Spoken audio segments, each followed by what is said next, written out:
자, 일반적으로 이제 무게 분석법을 이용할 때는 이제 침전을 일단 시킨 다음에 그 침전을 잘 이제 순수한 침전을 얻고 불순물을 제거하고 잘 말리고 좀 태워서 이제 무게를 재서 분석한다고 제가 말씀드렸습니다. 그러니까 이 침전이라는 것에 대해서 우리가 좀 더 자세히 알아볼 필요가 이제 있습니다. 그래서 그래비메트리 어널리시스에서 이 이상적인 그런 프로덕트, 그죠? 생성물은 뭐냐? 매우 순수해야 됩니다. 그죠? 당연하죠. 불순물이 껴 있으면은 정확한 분석이 될 수가 없죠. 그리고 known composition, 그리고 이런 침전이 되었는데 그것이 어떤 컴포지션이 뭐냐? 예를 들어서 어떤 화합물이면은 이제 화학식이 뭐냐? 이제 그런 겁니다. 이 컴포지션을 모르면은 우리가 원하는 물질은 되게 침전으로 되기 때문에 그 침전물 중에 원하는 물질이 얼만큼 몇 퍼센트를 차지하고 있는지를 잘 모릅니다. 따라서 이 컴포지션을 확실히 알아야지 정확한 분석이 가능합니다. 그리고 침전이니까 침전은 가능한 한 잘 녹지 않아야 됩니다. 근데 완벽하게 인솔브라는 사실은 그런 고체는 없죠. 약간은 일단 녹게 되지만은 중요한 것은 과연 얼만큼 녹느냐 이제 그 정도입니다. 그러니까 용해도가 얼마냐?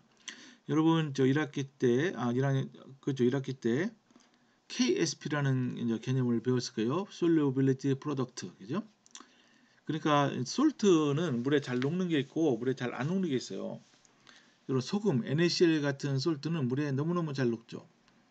그렇지만은 어때요? AgCl은 물에 잘 녹습니까? 잘 안 녹죠, 그죠? 그러니까 AgCl 같이 물에 잘 안 녹는 그런 솔트의 이 녹는 정도를 뭘로 따지냐면 KSP, 그죠? 여러분 잠깐만 여기다 한번 써볼게요. 여기야 예를 들어서 여기 어디 있죠? 잠깐만 여기 있어요. AgCl이 있어요. 이건 물에 잘 안 녹습니다. 이게 이제 어떻게 됩니까? 이렇게 정반응도 있지만 역반응도 약간 있어요. 그럼 AG 실버 이온하고 클로라이드 이온 이렇게 약간 녹는데 이 KSP라는 것은 여러분 배웠을 텐데 다시 한번 해보는 거요. 이상하네. 잠깐만 이게 옆으로 삐직 나오는데 이거는 이온의 곱으로 되는 거예요. 그죠? AG 이온 농도는 물론 몰농도입니다. 그죠?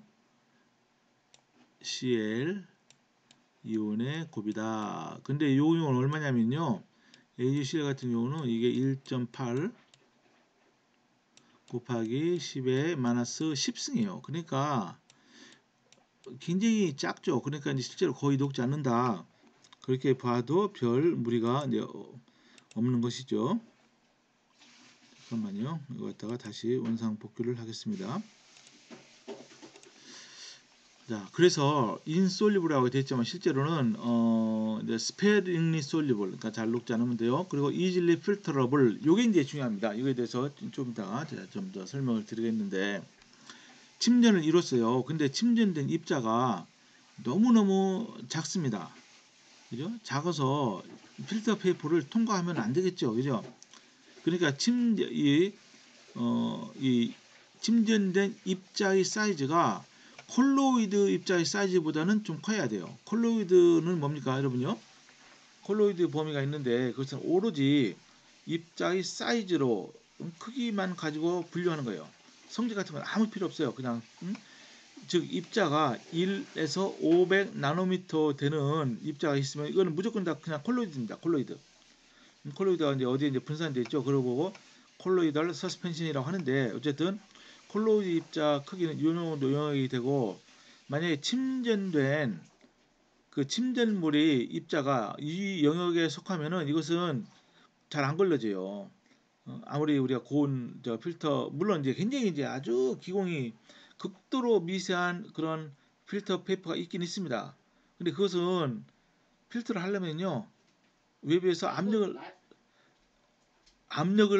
가해줘야 됩니다. 아니면 백큐음을 반대편에서 뽑아주든지 그렇지 않으면은 이게 잘 용매가 분산매가 빠져나가지 못합니다. 그죠? 그러니까 이제 굉장히 힘들죠. 그러니까 일반적으로 우리가 이제 흔히 사서 쓸 수 있는 그런 필터 페이퍼를 이용할 경우에는 중요한 것이 그 입자 사이즈를 키우는 거예요. 그죠? 그러니까 콜로이드 입자들이 서로 엉겨 붙어서 입자가 커지도록 유도할 필요가 있습니다. 이제 그런 것을 우리가 크리스탈 그로스 이렇게 얘기해요. 그죠? 어, 그러니까 여러분들 크리스탈 혹시 만들어 보셨나요? 그 소금 있잖아요. 여러분 소금을 녹인 다음에 이거 물을 서서히 증발시키면은 그러면 이제 소금이 더 이상 용해 안 되니까 이게 이제 결정으로 이제 석출이 됩니다. 그죠? 그때 이제 이 크리스탈 근데 여러분들이 저 실험하는 방법에 따라서 크리스탈이 소금 결정이 크게도 만들 수 있고 아니면 작게도 만들 수 있습니다. 그래서 우리가 애당초 이 그 침전을 통해서 입자를 우리가 침전을 시킬 때 그것을 입자를 크게 이제 침전시키는 것이 이제 중요하게 되는 거죠. 근데 그 과정은 두 가지로 나눠져요. 뉴클리에이션과 파티클 그로스 이 두 가지 과정이 됩니다. 뉴클리에이션은 우리말로 하면은 이 씨 뿌리죠. 씨 뿌리기, 씨 심기. 그죠? 그러니까 입자가 그냥 한꺼번에 막 증가하는 것이 아니고 일단은 시드가 형성이 된 다음에 그 시드를 중심으로 해서 입자가 자라나는 그런 과정을 이제 거치게 되거든요. 그러니까 씨가 형성되는 그 과정을 뉴클리에이션이라고 하고 그것이 자라나는 그때의 과정을 파티클 그로스라고 이렇게 얘기합니다. 근데 잘 보세요. 그 여러분들이 침전되는 양은 일정해요. 근데 뉴클리에이션이 많이 되면은 파티클 그로스가 크게 되겠습니까? 잘 안 되죠. 반면에 이 C가 적게 뿌려졌어요. 그러면 그 C 중심으로 해서 입자가 자라기 때문에 입자는 더 크게 자랄 수가 있는 것이죠. 그죠? 그래서 이렇게 침전 반응에서는 뉴클리에이션은 가능한 한 이제 많이 안 되고 적게 되고 반면에 그 입자들이 크게 만드는 그런 것이 이제 중요합니다. 요것이 이제 이에 관해서도 아주 고전적인 이런 화학인데 많은 연구가 이제 되어 있습니다. 자, 이제 한번 자세히 또 보도록 하겠습니다.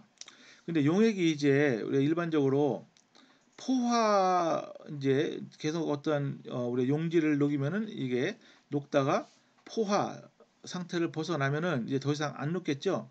근데 가끔씩 포화 상태보다도 더 이제 용해된 경우가 있어요. 그죠? 그런 용액을 슈퍼 세츄레이티드 솔루션, 그러니까 과포화 용액이라고 이렇게 얘기합니다. 이 과포화 용액은 굉장히 불완전해서 외부에서 조그만 충격이 가면요 금방 이게 어 이제 포화보다 더 녹아 있는 그 이제 용질은 이제 침전으로 이제 떨어지게 됩니다. 그죠? 그러니까 어떻게 합니까? 그 과포 영역을 외부에서 딱 충격을 준다거나 아니면 외부에서 어떤 조그만 시드 같은 거 입자를 집어넣으면은 이제 금방 불완전해져서 이게 뉴클리에이션이 이제 유도가 됩니다. 그죠? 이제 그런데 이 과포화 용액으로부터 생성되는 그 뉴클리에이션은요, 이것은 그냥 자잘한 그런 씨들이 많이 생기는 거예요.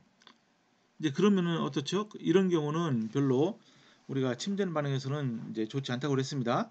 뉴클리에이션은 적게 되되 파티클 그로스가 더 크게 일어나는 그 상태를 만들어야 되는데 그래서 이제 과포 용액을 만들거나 그래서 우리가 이 침전을 유도한다는 것은 좋은 방법이 아닙니다. 그죠? 네, 그래서 용액을 포화시키지 않고 어떻게 이 뉴클레이션을 천천히 유도해서 침전을 파티클 사이즈를 어떻게 키울 수 있느냐 그 방법을 이제 아는 게 중요합니다. 그래서 이제 그 방법은 여러 가지 방법이 있습니다. 근데 일반적으로 콜로이드는 말이죠. 안정하다고 여러분 보시면 됩니다. 이것이 이제 콜로이드 안정성이라고 해서 과거로부터 아주 이제 중요한 그런 연구 대상이 됐어요. 여러분 콜로이드는 이제 우리 곳곳에 있습니다. 우리가 이제 특별히 인식을 잘 하지 못해서 그렇지 콜로이드는 우리 아주 주변에 있어요. 예를 들어서 우유도 콜로이드죠. 우유 물에 카제인이라는 그런 단백질이 이제 분산이 되어 있는 거죠. 그죠? 그리고 또 뭐죠? 잉크 같은 거 다 콜로이드입니다. 아니면 공기 중에 떠다니는 뭐 에어로졸 같은 것도 콜로이드예요. 근데 여러분 가만히 보시면은 그 콜로이드 입자 크기가 그래도 꽤 돼요. 1에서 500 나노미터 정도 이제 되니까 사실은 중력에 의해서 밑으로 가라앉아야 되거든요. 근데 일반적으로 콜로이드 입자는요 그렇지 않습니다. 그게 이제 예로부터 연구 대상이 됐는데 왜 그러느냐? 콜로이드는 동일한 그 입자이기 때문에 그리고 동일한 입자니까 동일한 환경에 놓여 있으면은 그 표면에 동일한 전하를 띠게 됩니다.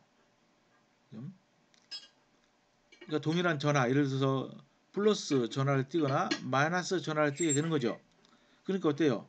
플러스 전하와 마이너스 전하는 모두 다가 플러스 전하를 띠거나 아니면은 모두 마이너스 전하를 띠게 됩니다. 그런 상태에서는 콜로이드 입자끼리 서로 반발을 하게 돼서 입자가 커지지 않습니다. 그러니까 콜로이드는 안정하게 되는 것이죠. 그죠? 그럼 그것을 불안정하게 해서 입자 크기를 어떻게 키우느냐? 여기에는 몇 가지 아주 대표적인 방법이 있습니다. 그 중에 한 가지는 온도를 올리는 것이에요. 그죠? 온도를 올리면 어떻죠? 그러면은 솔리빌리티가 증가해서 그러면 슈퍼 세츄레이션을 막을 수가 있죠.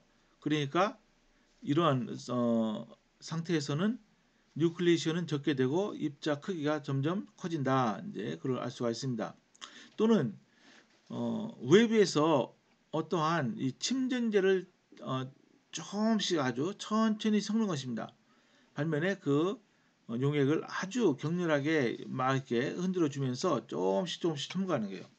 그러면은 뉴클리에이션이 적게 일어나고 반면에 입자 크기는 커집니다.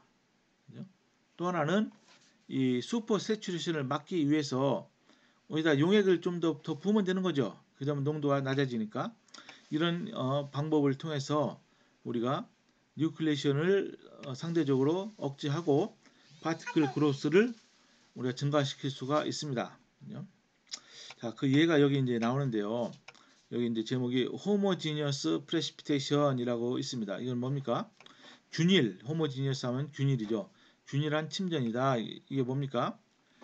같은 예를 들어서 수용액에서 침전을 이룬다. 그러면은 이 침전제도 이제 같은 수용액 상태에 있다는 것이죠. 그죠? 한번 요 예를 한번 보겠습니다.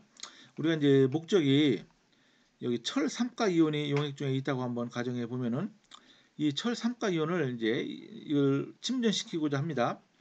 어떤 침전제가 좋냐면은 여기 폴메이트라는 요 이온이 철 3가와 이렇게 결합을 합니다. 그래서 페릭 폴메이트라고 해서 이것이 잘 침전이 돼요.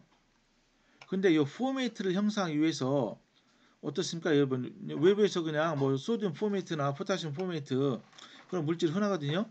그래서 그것을 그냥 직접 녹인 다음에 직접 부으면 안 돼요. 그럼 어떻게 되죠? 뉴클리에이션이 훨씬 많이 일어나서 입자가 침전이 되긴 되는데 입자가 너무 곱단 말이죠. 그래서 이게 잘 걸러지지 않습니다. 그럼 어떻게 하느냐? 이것을 서서히 우리가 이 포메이트 이온을 용액 중에 생성을 시켜야 됩니다. 그 방법 중에 하나가 여기 보시면요, 포르믹 애시드라고 있어요. 포르믹 애시드는 이거 뭐 우리말로 하면은 포름산 또는 개미산이라고 하는 건데요. 이것이 하이드록사이드 이온과 만나면 이렇게 포메이트가 형성이 돼요. 그럼 하이드록사이드 이온을 그냥 직접 섞으면 또 안 되죠. 그러니까 하이드록사이드 이온을 천천히 생성을 시켜야 됩니다. 그때 어떻게 하느냐? 이 위에 반응을 보시면은 유리아라고 있습니다. 요소, 그죠? 요소에 이거를 물에 녹인 다음에 온도를 가합니다. 그죠? 열을 가하면은 어떻게 되죠? 이것이 분해가 돼요. 이제 분해가 되는데 이게 분해되는 속도가 아주 빠르지가 않습니다. 이게 서서히 분해가 되거든요. 서서히 분해되면서 뭐를 생성시키냐면은 여기 오른쪽에 하이드록사이드 이온을 생성을 시키는 거예요. 그죠? 그래서 이제 서서히 생성되면서 생성되는 하이드록사이드 이온이 포르믹 애시드와 반응을 해서 포르메이트가 되고 이 포르메이트가 철 3가 이온과 결합해서 이렇게 침전을 이루게 됩니다. 그죠? 이건 어때요? 이것은 침전제가 아주 서서히 가해지는 그런 효과가 같다고 볼 수 있죠. 그죠? 그러니까 이제 침전제를 서서히 가하는 효과를 내서 이제 입자의 크기를 최대한으로 증가시킬 수가 있습니다. 이제 이런 방법도 있다. 이제 그거죠. 그래서 이거 이제 표를 보시면은 우리가 호모지니어스 프레시피테이션 왜 호모지니어스냐? 모든 것이 다 같은 용액 중에 있습니다. 하이드록사이드 이온, 포믹 애시드, 또 포메이트 이런 것이 모두 다 같은 용액상에 있죠. 그죠? 액체 상태로. 그래서 호모지니어스다 이렇게 얘기를 합니다. 근데 그런 이렇게 균일 침전 반응에 흔히 쓰이는 그런 시약이 있습니다. 예를 들어서 여기 하이드록사이드 이온을 생성시키기 위해서는 아까 말한 대로 유리라는 걸 쓸 수 있어요. 또는 포타슘 사이아네이트 이걸 쓸 수도 있습니다. 이러면 이 설파이드 이온이거든요. 이것을 생성시키기 위해서 타이어 아스타마이드 요거 있죠. 요게 물과 반응하면은 H2S가 서서히 생성이 되죠. 이런 식으로 여기 각종 여기 프레시피턴트가 있는데 이것을 우리가 서서히 생성시키기 위해서 이러한 리전트를 쓴다, 즉 시약을 쓴다 이겁니다. 그죠? 그럴 때 이제 여러 아주 각종 이런 원소들을 우리가 침전 반응을 통해서 분석을 할 수가 있다. 이제 그런 것이 되겠습니다. 자, 여기서 잠깐 또 쉬도록 하겠습니다.